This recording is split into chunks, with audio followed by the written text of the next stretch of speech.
Bem, e essas são as provas mais difíceis, talvez, para o homem, né? A prova da riqueza e a prova da miséria. O Espiritismo nos ensina que Deus concedeu as riquezas e o poder a uns e a miséria a outros para experimentá-los de modos diferentes, até de acordo com suas capacidades, como já vimos, até de acordo com a sua evolução moral, né? Nessa grande viagem que é a evolução até a perfeição. Além disso, como sabeis, nos diz os Espíritos, na pergunta 814 do Livro dos Espíritos, essas provas foram escolhidas pelos próprios Espíritos, que nelas, entretanto, sucumbem com frequência. Então, veja, né? Então, estamos lá a ponto de encarnar, estamos fazendo nosso planejamento reencarnatório. E aí a gente diz lá para os nossos mentores, olha, dessa vez eu quero vir rico de novo, porque dessa vez eu vou só praticar a caridade, eu vou ser bom com meus irmãos, eu vou fazer empreendimentos para dar emprego e tudo mais. Então eu quero essa prova da riqueza que eu sei que é difícil. E daqui a pouco chega aqui, encarna, é concedida essa riqueza e ele passa a ter os mesmos procedimentos de antes, né? A avareza, a ganância, a desonestidade, a velhacaria, né? Que nem diz no outra pergunta. Então, veja, é uma prova muito difícil. E a gente vai vendo por que agora nas questões adiante. Pode parecer estranho até que alguns espíritos, né, escolham essas provas dolorosas como a miséria. Mas, né, com o efeito, a influência das ideias carnais, o homem na Terra só vê das provas o lado penoso. É como diz lá há muitas moradas da casa do meu pai. O homem não consegue antever a felicidade da vida eterna e da vida celestial porque nunca provou disso. Não conhecendo, ele não pode, então, pensar como é essas questões da vida, né, em plenitude. Tal a razão de lhe parecer natural seja escolhida as que, do seu ponto de vista, pode coexistir com os gozos materiais. E é isso que eu disse, eu quero vir rico porque eu vou ser bom. Então, essa riqueza, né, que vai lhe proporcionar gozos materiais, mas ele se propõe a um altruísmo, né, de ajudar os irmãos, de fazer a caridade, chega aqui e não faz nada disso. Fica só com os gozos terrestres. A vida espiritual compara esses gozos fugazes e grosseiros com a inalterável felicidade que lhe é dado entrever. Isso é, quando ele chega na vida espiritual, ele consegue enxergar, né? Ele não, né? Nós conseguimos enxergar que esses gozos, né, que aqui nos entregamos aqui, que nos acabamos nos perdendo pelo caminho, né? Que é a inalterável felicidade, né? Que aí conseguimos ver que levando uma vida diferente dos gozos, apenas de gozos materiais, dos gozos terrestres, né? E nós seremos mais felizes. E queremos, né? Pedimos essas provas para sermos felizes, né? Mas acabamos sucumbindo. Assim, nenhuma impressão lhe causa mais os passageiros sofrimentos terrenos. Quer dizer, estamos no plano espiritual onde tudo é bacana, depende de onde é que a gente vai, né? Também, né? Lembremos que temos, né, as nossas questões espirituais, o nosso estágio evolutivo, e de repente, quando desencarnamos, podemos ir para lugares muito horríveis. Lembremos André Luiz, né, nos seus livros todos, principalmente o livro Nosso Lar, em que ele vai para um umbral e fica lá 8 anos, até pedir ajuda. Também o espírito pode escolher essa prova rude para ter uma angustiada existência, né? Esperando alcançar depressa um estado melhor. Isso é, eu vou sofrer bastante numa encarnação que é para dar um pulo na minha evolução. E se esquece da caridade, de amar o seu próximo. Você quer saber de sofrer. Né? Uma vez eu vi um filósofo dizer o seguinte, parece assim que a gente tem que sofrer para ser feliz. E não é verdade. Né? Toda a literatura espírita nos informa isso. Que se tivermos o correto proceder, né, a atitude correta, o amor nos corações, o amor sincero, sem interesses, né, o atendimento a nossos irmãos, nós certamente teremos uma existência muito proveitosa, melhor do que sofrer essa, essa vida inteira, porque seria até um ato egoísta, né? De se transformar até um peso para a sociedade, tal o sofrimento a que se entrega. Como o doente escolhe o remédio mais agradável para se curar de pronto. Quer dizer, é aquela história, né? Que há de cura o que aperta segura. Antigamente, né? Tinham muitos remédios assim que diziam que eram um efeito bárbaro, né? Mas eram muito amargos, eram muito ruins de tomar, né? Até às vezes misturava com um xarope, né? Um xarope doce, xarope que eu falo aqueles de fazer refresco, né? Para tentar disfarçar a amargura, né? Desses remédios. E o homem então se propõe a essa amargura, achando que pode então pular etapas, né? No seu desenvolvimento. O rico possui mais instrumentos para fazer o bem do que o pobre. Isso é claro, né? A gente vê hoje, né, no mundo, como a Fabiana falou, pessoas milionárias, bilionárias. Eu não sei se já não tenham pessoas trilionárias, né? Para fazer o bem mais do que o pobre, eles têm instrumentos, né? Mas nem sempre o faz. Né? Aquela história que eu estava falando do planejamento. Eu quero ajudar, eu quero ser bom, né? Mas torna-se egoísta, né? Com esse poder todo, né? Com esse poder financeiro ou poder até na sociedade. Tem lugares melhores na sociedade que podem influenciar a vida dos irmãos. Torna-se egoísta, orgulhoso e insaciável. Com a riqueza, suas necessidades aumentam.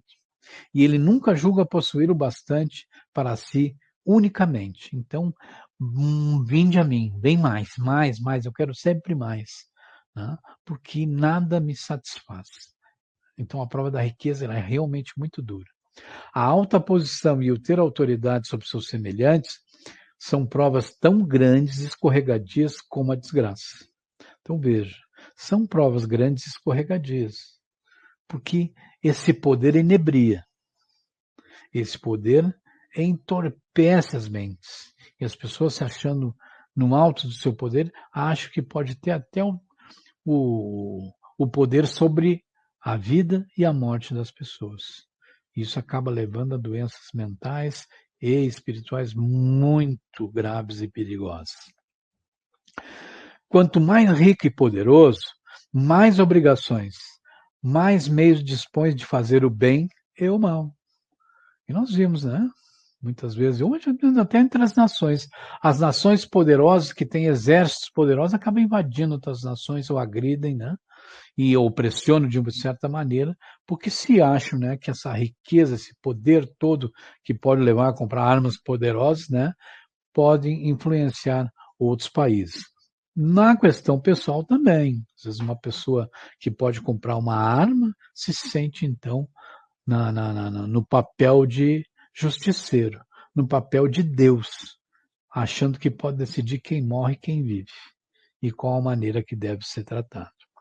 Deus experimenta o pobre pela resignação e o rico pelo emprego que dá aos seus bens e ao seu poder. Olha só, ao pobre pela resignação, aquele pobre que né, que se admite pobre, mas que tem uma dignidade, que trabalha honestamente, às vezes com poucos recursos, mas que trabalha honestamente e vive a sua vida e dá um bom exemplo também para os seus filhos.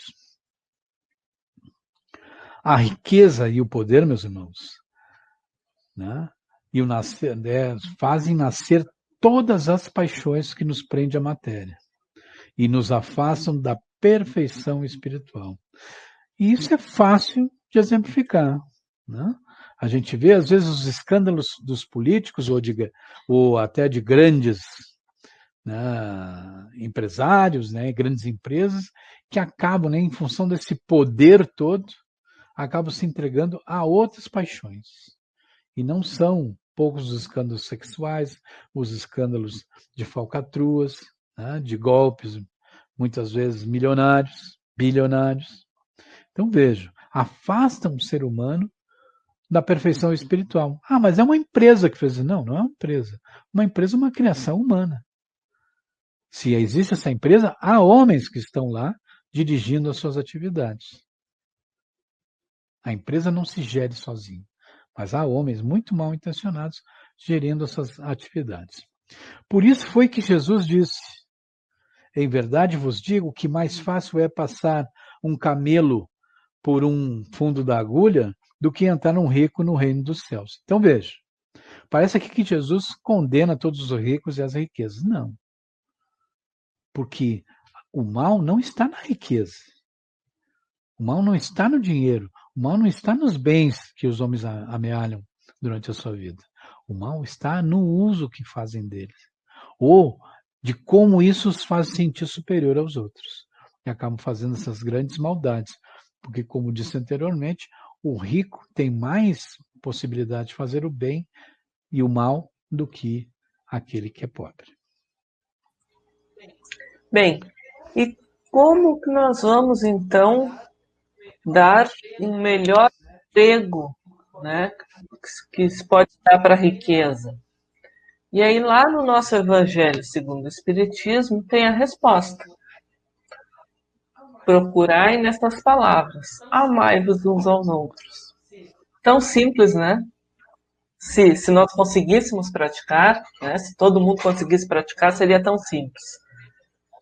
Elas guardam o segredo do bom emprego das riquezas.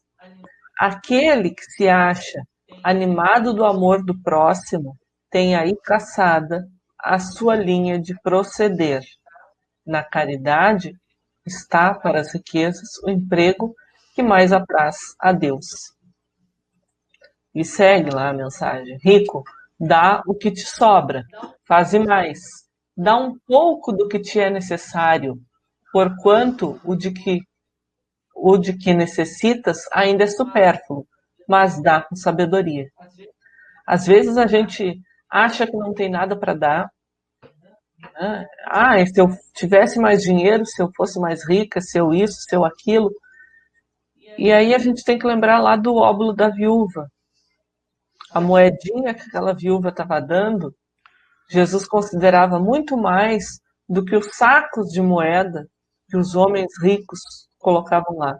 Porque estava dando assim, ó, para parecer, não ia fazer falta. E a moedinha da viúva faria falta para ela. Né? Para ela era muito.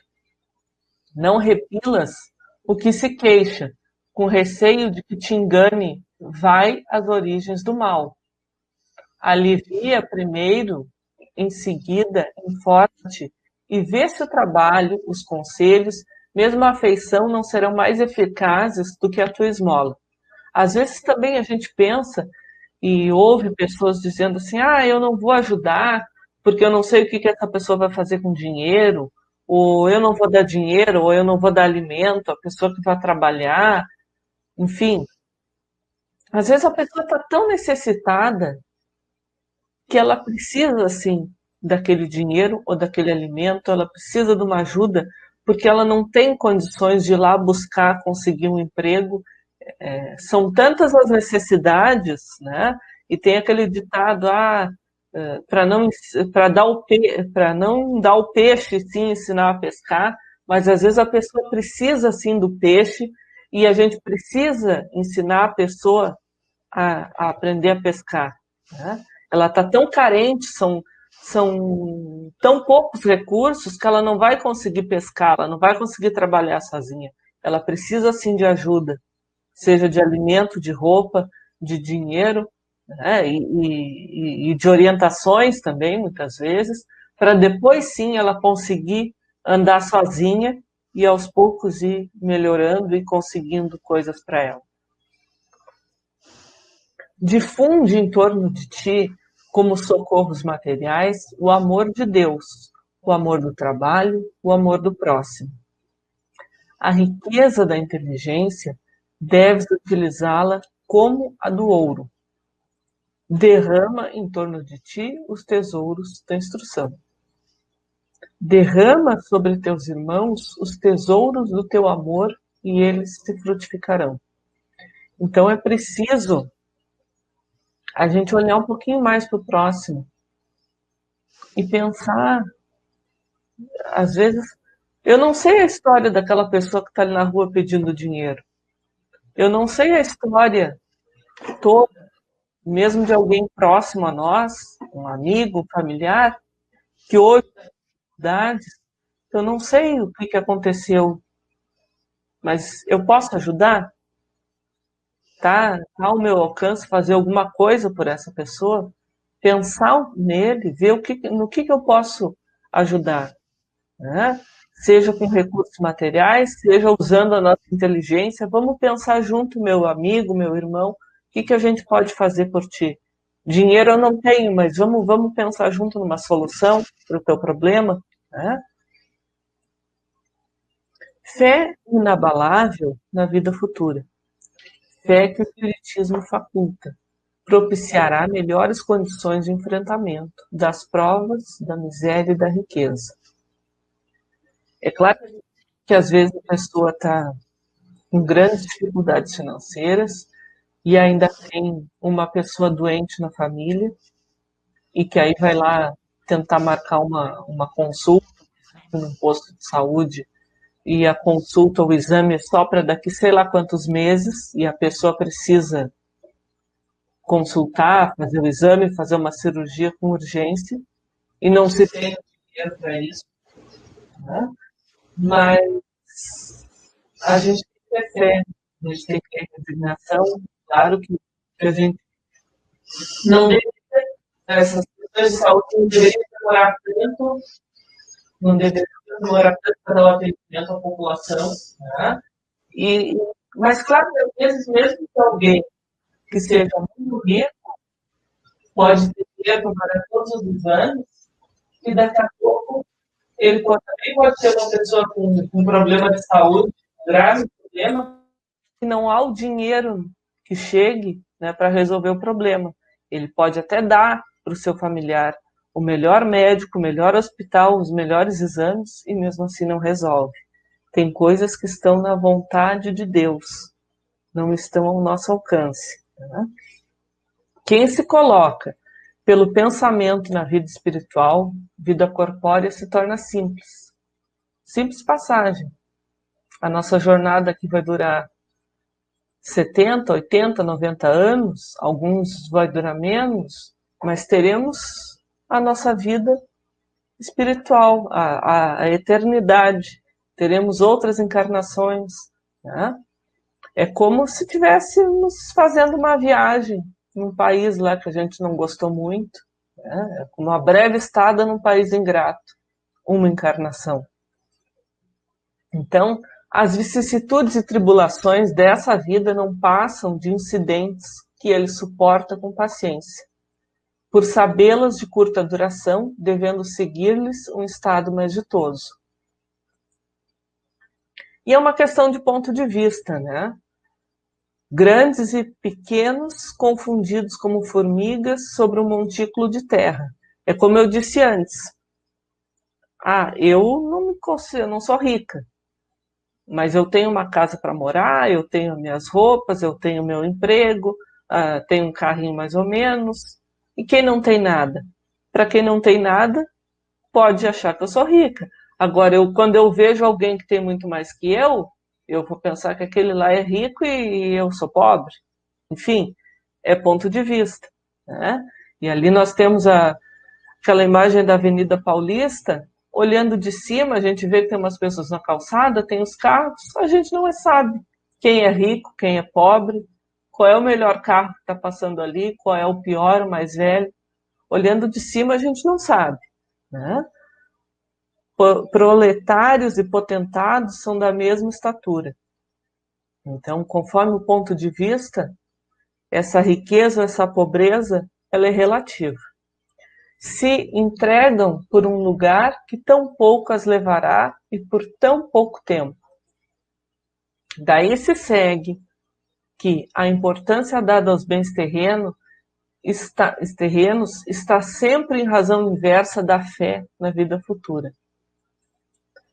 Tenhamos, meus irmãos, fé e lembremos que teremos uma vida no mundo espiritual. E que para essa vida no mundo espiritual não vamos levar nada.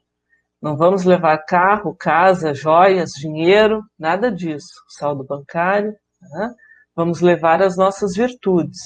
Então, que saibamos, dentro das nossas possibilidades financeiras de cada um, viver honestamente, corretamente, auxiliando o próximo, né, na medida do possível, porque o que vai valer para a vida futura serão as nossas virtudes, as nossas boas obras. Essas sim nós levaremos e é o que vai valer a pena.